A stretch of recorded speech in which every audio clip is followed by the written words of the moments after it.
रेखा एक सुंदर और सुसंस्कृत लड़की थी। उसकी शादी अमित नाम के एक लड़के से हुई थी। अमित एक फैक्ट्री में काम करता था और वह अपनी माँ मोहिनी देवी और बहन पिंकी के साथ रहता था। पिंकी ने हाल ही में ग्रेजुएशन पूरा किया था। मोहिनी देवी स्वभाव से बहुत सख्त महिला थी। शादी के बाद जब रेखा ने पहली बार ससुराल में कदम रखा तो उसकी सास मोहिनी देवी ने बहुत स्नेह से उसका स्वागत किया। शादी का पहला दिन बहुत अच्छे से बीता। अगले दिन सुबह रेखा जल्दी उठकर नहा धोकर तैयार हुई और रसोई में जाकर बहुत सारा खाना बनाया। सबको उसके बनाए हुए खाने का स्वाद बहुत अच्छा लगा और सभी ने उसकी खूब तारीफ की। कुछ दिन बीते, फिर एक दिन रेखा के मन में मिट्टी खाने की तीव्र इच्छा जागी।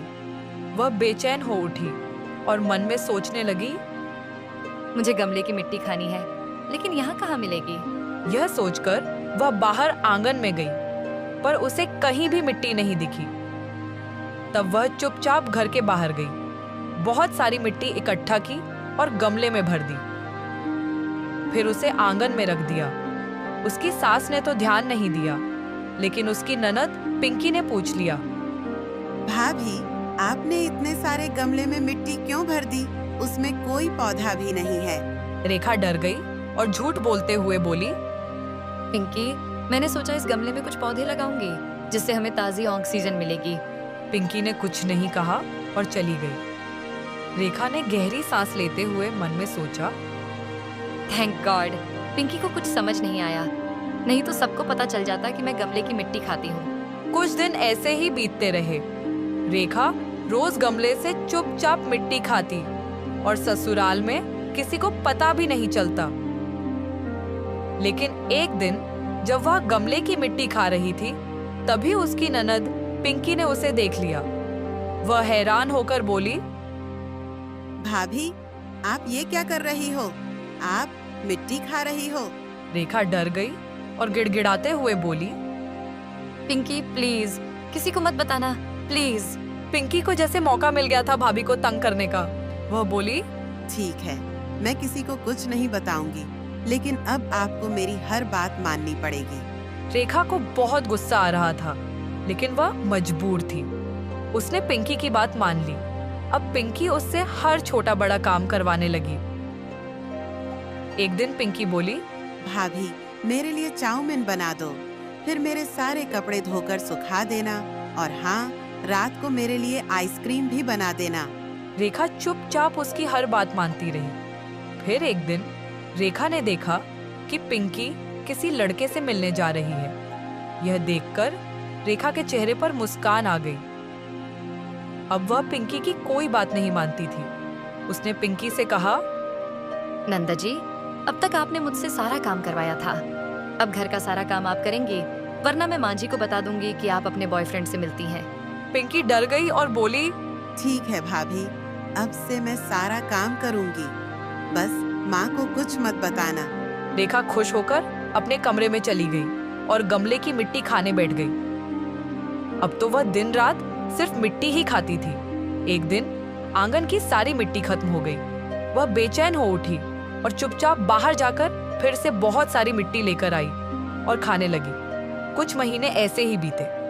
पिंकी घर के सारे काम करते करते थक चुकी थी। एक दिन उसने मन ही मन सोचा, बस बहुत हुआ, अब मैं घर का काम नहीं करूंगी, अब भाभी को मजा चखाना पड़ेगा। फिर एक दिन जब रेखा गमले की मिट्टी खा रही थी, पिंकी ने देख लिया और दौड़कर माँ को जाकर सब कुछ बता दिया। मोहिनी देवी जब सुनकर आई तो गुस्से से बोली, बहू, तू ये क्या कर रही थी? मिट्टी खा रही थी, तू छिप छिप कर। रेखा डरते हुए बोली, माँ जी, मैं तो बस थोड़ा सा खा रही थी, असल में मुझे गमले की मिट्टी बहुत पसंद है। मोहिनी देवी चौंक गई और गुस्से से बोली, अरे बहू, तू पागल हो क्या? तुझे नहीं पता मिट्टी वगैरह खाने से कितनी बीमारियां हो सकती हैं? तू ठीक से खाना भी नहीं खा रही है, अब समझ आया? रेखा कुछ नहीं बोली। वह चुपचाप उनकी बात सुनती रही। मोहिनी देवी भी अपने कमरे में चली गई। 2-4 दिन ऐसे ही बीते, लेकिन रेखा अब भी चुपचाप मिट्टी खाती रही।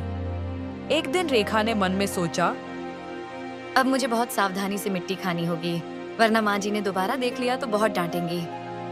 एक दिन वह आंगन में बैठकर मिट्टी खा रही थी। तभी उसकी सास ने फिर देख लिया, लेकिन इस बार उन्होंने कुछ नहीं कहा।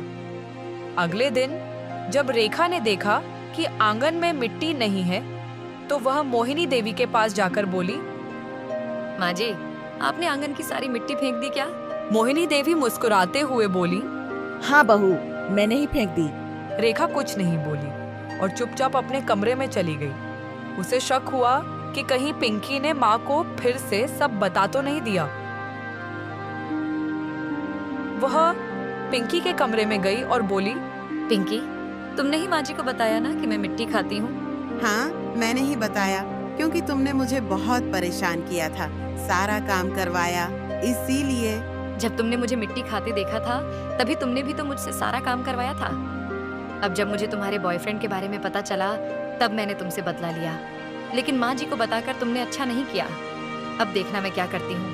पिंकी मुस्कुराकर बोली, भाभी, क्या करोगी तुम? माँ को मेरे बॉयफ्रेंड के बारे में बताओगी तो तुम्हें क्या लगता है माँ तुम्हारी बात मान लेंगी? कोई सबूत नहीं है तुम्हारे पास। रेखा चुपचाप चली गई और सोचने लगी कि कैसे पिंकी के बॉयफ्रेंड का सबूत माँ जी को दिखाया जाए। एक दिन जब पिंकी अपने बॉयफ्रेंड से मिलने गई, रेखा ने बहाना बनाकर माँ को साथ ले लिया। जब मोहिनी देवी ने देखा कि पिंकी किसी लड़के से मिल रही है, तो उन्हें बहुत गुस्सा आया। वे पिंकी को घर वापस ले आई और उसे बहुत डांटा। कुछ दिन ऐसे ही बीत गए, लेकिन रेखा की गमले की मिट्टी खाने की आदत बढ़ती गई। वह अब सिर्फ पति, सास और ननद के लिए खाना बनाती, खुद मिट्टी खाकर दिन गुजारती। एक दिन उसके पेट में बहुत तेज दर्द हुआ। उसने 2 से 4 दिन दर्द सह लिया और घर का सारा काम भी किया ताकि किसी को शक न हो। पर एक रात दर्द इतना बढ़ गया कि उसका पति अमित घबरा गया और उसे डॉक्टर के पास ले गया। डॉक्टर ने जांच करके पूछा, क्या आप मिट्टी, स्लेट या ऐसी कोई चीज खाती हैं? रेखा चुप रही, पर मोहिनी देवी ने डॉक्टर को सब कुछ बता दिया। डॉक्टर बोले, देखिए, आपको ये आदत तुरंत छोड़नी होगी, वरना आगे चलकर गंभीर बीमारियां हो सकती हैं। घर लौटने के बाद मोहिनी देवी और अमित दोनों ने मिलकर रेखा को समझाया। अब जब भी रेखा को मिट्टी खाने का मन होता, अमित उसके लिए चॉकलेट, बिस्किट आदि लाकर देता। धीरे धीरे रेखा की मिट्टी खाने की आदत पूरी तरह खत्म हो गई। अब उसकी तबीयत भी ठीक थी और वह अपने परिवार के साथ खुशी खुशी रहने लगी। तो दोस्तों, क्या आपके आसपास भी कोई ऐसा है जिसे स्लेट, मुल्तानी मिट्टी, चौक मिट्टी आदि खाने की आदत है? अगर हाँ, तो नीचे कमेंट करें। और अगर आपको हमारी कहानी पसंद आई हो तो चैनल को सब्सक्राइब करें और बेल आइकन जरूर दबाएं ताकि हमारी अगली कहानी की सूचना सबसे पहले आपको मिले।